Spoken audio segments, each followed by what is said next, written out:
Hello, everyone. This is Ben Dunn, founder of Antarctic Press, a comic book publishing company. Founded in 1985, still in business even today. Also a creator of such comics as Warrior Nun, Ninja High School, Mighty Tiny, Tomorrow Girl, and Marvel Mangaverse, among a host of other comic books. So, how in the world did manga somehow surpass American comic books? Now, you may think that's because of the content, is that people like manga. Let me tell you something. Manga has been around for a long time. I mean, we've been doing manga since the mid-'80s. Manga's been in and out, in the industry for, quite some time. Now, did something change to make manga suddenly more acceptable? Was it the content? People just seem to like the content better. Well, I'll tell you what, manga content is pretty much the same as it was in the 80s. Some things may have changed a little bit, but not much, to be honest. You know what the key difference was? Well, back in the 80s and the 90s and stuff, in the early days, manga was distributed through comic book stores. It had to contend with comic retailers, and comic retailers did not like manga. They didn't understand it, and they felt that there was really not much of a demand for it. It was very niche at the time. And so comic retailers didn't support manga at all. So it was sort of a fringe thing. You know what changed? Distribution changed. The big publisher of manga realized that there needed to be a format change. They knew they had the content. I mean, good God, they got thousands of titles, thousands literally, that goes back decades.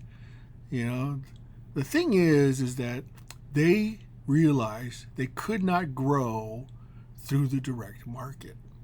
So what do? They went to the book market. They went where the readers were. And this is what I've been saying, is that it's not really about the content. I think American comics could compete head-to-head with manga easily if, we got the best creators and the best writers and the best artists. Now, with the current material being put out by Marvel and DC these days, I don't see that happening, really. They're very reactionary. I am kind of surprised they haven't done their own. I mean, they have tried to do their own manga line, but I think they have a misunderstanding of what manga is all about. If Marvel and DC are gonna do manga, they're gonna have to let manga creators come in and actually create manga. And let the creators have a stake in what they create. Now, I don't think Marvel and DC are ever going to do that, but I digress. So the fundamental thing that changed for manga is the distribution model. They knew they had to get their books in the hands of the reader. So they went to bookstores. And that's where people, especially young people, discovered manga. And they realized that this was good.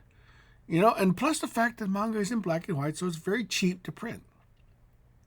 And they have a beginning, middle, and end. They weren't part of a long, drawn-out narrative, with different creators. And, if you bought a superhero comic, you didn't know what version of the superhero you were going to get. There's a reason why Marvel and DC constantly has to remind people of the character's origins. That's not the problem with manga. With manga, it's one long narrative with a beginning, middle, and end. Even recently, My Hero Academia came to an end. And all manga eventually comes to an end. Very few manga actually lasts for decades. Very few. I mean, Dragon Ball probably is one of the few exceptions. And that's because the creators know they have to change it up. They have to organically age up the characters and introduce new ones that people will start to attach themselves to. If Marvel and DC had taken that tact, then they could have continued with the original storyline, but for some reason they don't, because they realize they have to keep the IP, in their control. And the only way to control that is that they have to keep using the same character over and over again. Now, can American comic industry be saved? Well, yes, I think it can be. The thing is that we have to have a shift in our distribution model. We cannot rely solely on one form of distribution.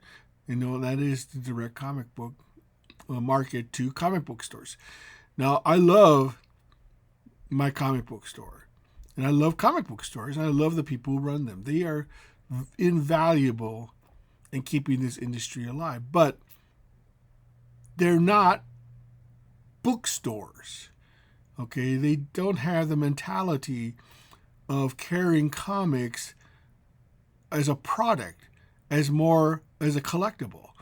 There's a lot of bias, in comic book stores. If it was possible for a comic book store to carry every single comic that was released for a particular month, then that's what they should do and give people the opportunity to get. Now, of course, that's not feasible because it would cost them too much.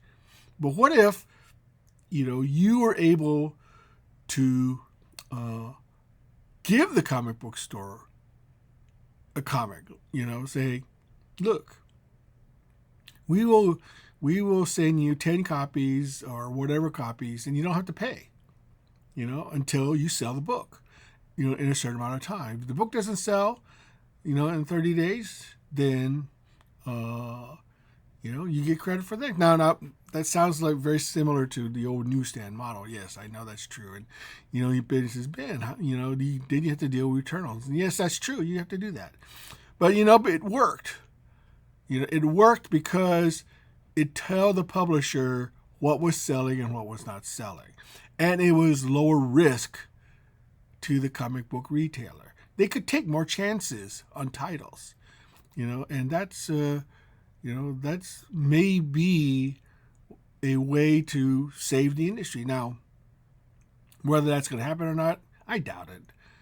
Even I realize that that's something that may not return. But I tell you what, it would streamline the industry and it would certainly get rid of a lot of the chaff that's currently being built up. I mean, yeah, it would definitely affect Antarctic Press for sure, because there's some, but I believe that the product is good. It will find an audience, and it will build, Now, do I think that American comic books can surpass manga? I think so. I think that the American comic industry can be just as healthy and strong as the manga industry. In fact, more so, because we, as Americans, understand Americans. The thing about manga is that manga attracts younger people because of its simplicity in storytelling, and that it attracts a certain reader demographic. It knows its audience, and the American comic industry can do the same thing. We have to, know our audience, and that's the big thing, and the one thing that people don't realize is that, I'm not sure if this is true or not, but when you go to the bookstore, the margins are higher because you can charge more. But you take the chance of returnability. At least I think that's true. I'm not sure if that's true nowadays. But back in the day, my understanding was that if you sold through bookstores, if it didn't sell in a certain amount of time, it was returnable. But I could be wrong. If I am, feel free to comment on that. But anyway, that's I think that's one of the reasons why manga has surpassed American comics. Is they know where to sell their product. I mean, you don't see manga like in grocery stores or Walmart or 7-Elevens because it's not a format that's easily digestible. And I went to a book. I went to a grocery store recently, and I was standing in the checkout line, and I noticed that there still were racks of little tiny digest size, magazines and books that were still being sold right at the checkout counter, next to the gum and the mints and the chocolates, things like that. So you can still sell comics, in a direct fashion. It's all about the distribution. The content is important, of course, but the distribution is the be all to end all. If you don't have the distribution model, then you're not going to get your product out there.